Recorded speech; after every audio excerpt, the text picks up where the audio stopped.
నేను ఈ వీడియోలో ముఖ్యంగా తెలంగాణకు సంబంధించి నూతన ప్రభుత్వ మరియు ప్రైవేట్ వైద్య కళాశాలల్లో ఎన్ని సీట్లు వస్తున్నాయి, తద్వారా మీ కట్ ఆఫ్ ఏ విధంగా ఉండొచ్చు, అంటే పెరగచ్చు తగ్గొచ్చు అని చెప్పి క్లుప్తంగా తెలియపరుస్తాను. అలాగే రాష్ట్రంలో ఏ కేటగిరీ ఫీజు ఎట్లా ఉంది, బి కేటగిరీ ఫీ ఎట్లా ఉంది, సి కేటగిరీ ఫీ ఎట్లా ఉంది అని చెప్పి కూడా క్లుప్తంగా తెలియపరుస్తాను. అయితే ఈ వీడియో చూసే ముందు నేను నీట్ పరీక్షకు ముందే, అంటే జనవరి 2024 జనవరి 17న నేను తెలంగాణకు సంబంధించి వైద్య కళాశాల సీట్లకు సంబంధించి మిమ్మల్ని అప్పుడే హెచ్చరించాను. సో సీట్లు తగ్గే అవకాశం ఎక్కువ ఉంటుంది అని మీకు అప్పుడు నీటి పరీక్షకు ముందే మీకు తెలియపరిచాను. సీట్లు ఖచ్చితంగా ఇన్నే వస్తాయని చెప్పి అప్పుడే ఒక అధికారంగా ఒక ఆర్టికల్ అయితే వచ్చింది, అది మీకు అప్పుడు ప్రచురించాను. సో అప్పుడు ఎక్కువ మంది చూడలేదు ఆ వీడియోని. కాకపోతే ఇప్పుడు అదే నిజమైంది, అధికారికంగా కూడా ప్రకటించి ఉన్నారు ఇప్పుడు. సో అప్పుడు నేను అప్పుడు ముందుగా మీకు హెచ్చరించి ఉన్నాను. సో అది ఇప్పుడు నిజమైంది. సో కావాలంటే మీరు నా జనవరి 17న వీడియో చూసుకోవచ్చు, నా ఛానల్లో ఉంది. డీటెయిల్స్ లోకి వెళ్ళిపోతే ఈ వీడియో చివరి దాకా చూడండి. డీటెయిల్స్ లోకి వెళ్ళిపోతే ర్యాంకులు, ఇది ఒక న్యూస్ పేపర్ వాళ్ళు ఆర్టికల్ అయితే వచ్చింది ఇట్లాగా. ర్యాంకులు సీట్లపై అంచనాలు, ఏ కోటాలో సీట్ వస్తుందని లెక్కలు. రాష్ట్రంలో మొత్తం 8,540 వైద్య సీట్లు ఉన్నాయి. సో తెలంగాణ రాష్ట్ర వ్యాప్తంగా మొత్తం ఇప్పటిదాకా 8,540 ఎంబీబీ సీట్లు అయితే ఉన్నాయని చెప్పి వీళ్ళు అధికారికంగా తెలియపరిచారు. అయితే కొత్తగా 9 కాలేజీలు అందుబాటులోకి వస్తే మరో 450 సీట్లు వస్తాయని చెప్పి తెలియపరిచారు. సో కానీ ఈ ఏడాది తెలంగాణలో సో 8 ప్రభుత్వ వైద్య కళాశాలలు రాబోతా ఉన్నాయి. 9 రావటం లేదండి. 8 రావచ్చు, మాక్సిమం అయితే 8 వస్తుంది తెలంగాణలో ఈ ఏడాది. 9 అనేది సో గత అంచనాలుగా వీళ్ళు ప్రచురించి ఉన్నారు. కానీ ఉన్న అధికారిక లెక్కల ప్రకారం నేను అనుకున్న నేను చూసిన దాని ప్రకారం అయితే 8 కాలేజీలు మాత్రం అందుబాటులోకి వస్తున్నాయి. సో నేను చూసిన దాని ప్రకారం తెలంగాణలో 8 ప్రభుత్వ వైద్య కళాశాలలు మాత్రమే వస్తున్నాయి. ఈ 8 ప్రభుత్వ వైద్య కళాశాలల్లో ఒక్కొక్క కళాశాలలో కేవలం 50 ఎంబీబీ సీట్లు మాత్రమే వస్తున్నాయి. సో కేవలం 50 అంటే 50 ఎంబీబీ సీట్లు మాత్రమే వస్తున్నాయి. సో తద్వారా మొత్తం 400 కొత్త ఎంబీబీ సీట్లు అయితే ప్రభుత్వ వైద్య కళాశాలలు రాబోతా ఉన్నాయి. సో వచ్చే 8 ప్రభుత్వ వైద్య కళాశాలల్లో ఒక్కొక్క కళాశాలలో కేవలం 50 ఎంబీబీ సీట్లు మాత్రమే వస్తున్నాయి. సో తద్వారా 400 కొత్త ప్రభుత్వ వైద్య కళాశాల సీట్లు అయితే వస్తున్నాయి. సో ఇది నూతనంగా 400 ఎంబీబీ సీట్స్ అయితే వస్తున్నాయి. 450 కాదు, మాక్సిమం 400 వస్తున్నాయి. సో ఇది పరిస్థితి ఎంబీబీఎస్ సీట్స్ సంబంధించి. ఆల్రెడీ నేను ఎక్కడెక్కడ ఏ కాల్స్ వస్తున్నాయని చెప్పి గతంలో చాలా వీడియోస్ చేస్తున్నాను, కాబట్టి చూసుకోవచ్చు. అలాగే నేను అంటే జనవరి 17న పెట్టిన వీడియోలో ఇదే స్పష్టంగా తెలియపరిచాను. సో తెలంగాణలో 50 ఎంబీబీ సీట్లు మాత్రమే వస్తున్నాయి. సో స్టేట్ లో వచ్చే కొత్త కాల్స్ అన్నింటిలో కూడా 50 సీట్లు వచ్చే అవకాశం ఎక్కువ ఉండొచ్చు అని చెప్పి అప్పుడే ప్రతి ఒక్కరిని హెచ్చరించాను, ఆ ఛానల్ చూసే వాళ్ళందరినీ కూడా.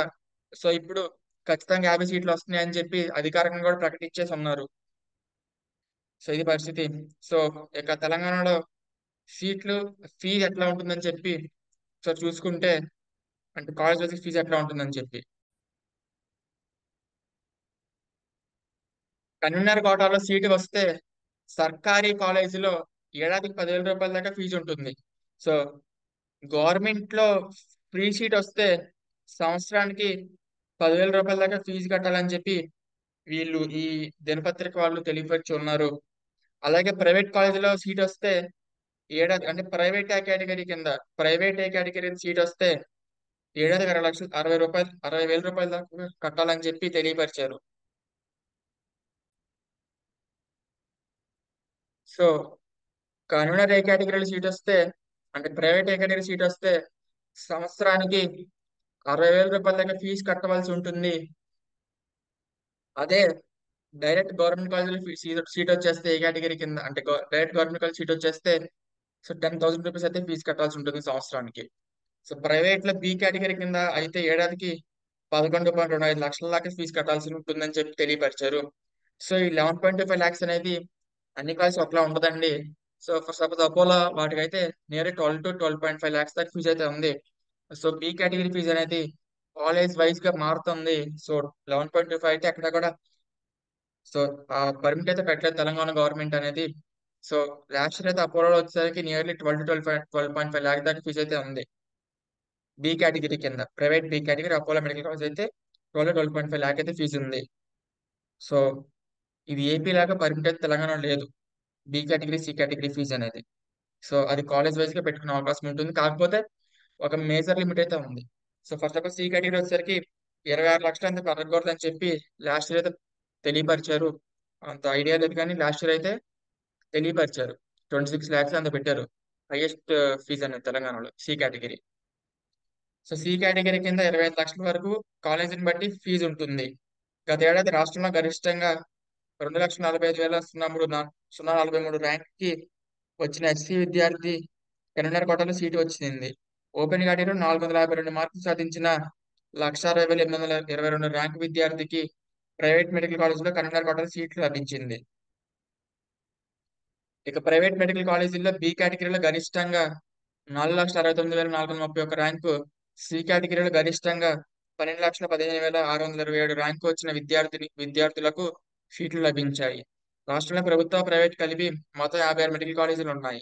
ఇందులో 28 ప్రభుత్వ వైద్య కళాశాలలు, 28 ప్రభుత్వ వైద్య కళాశాలల్లో 3,890 కన్వీనర్ సీట్లు, ప్రైవేట్ కాలేజీల్లో మరో 2,325 కన్వీనర్ సీట్లు ఉన్నాయి. బి అండ్ సి కేటగిరీ కూడా కలుపుకుంటే మొత్తం మీద 8,540 ఎంబీబీఎస్ సీట్లు ఉన్నాయని చెప్పి ఈ దినపత్రికలు ప్రచురించారు.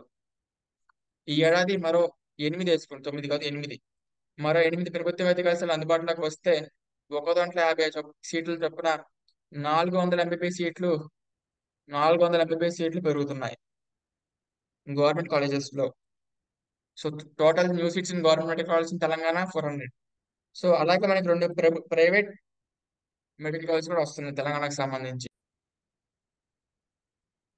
అలాగే మనకి తెలంగాణలో 2 ప్రైవేట్ కాలేజెస్ కూడా వస్తున్నాయి. సో మనకి నోవా కాలేజ్ ఒకటి, అలాగే క్రిస్టియన్ మెడికల్ కాలేజ్ ఒకటి వస్తుందని చెప్పి చూసాను ఆర్టికల్లో కూడా.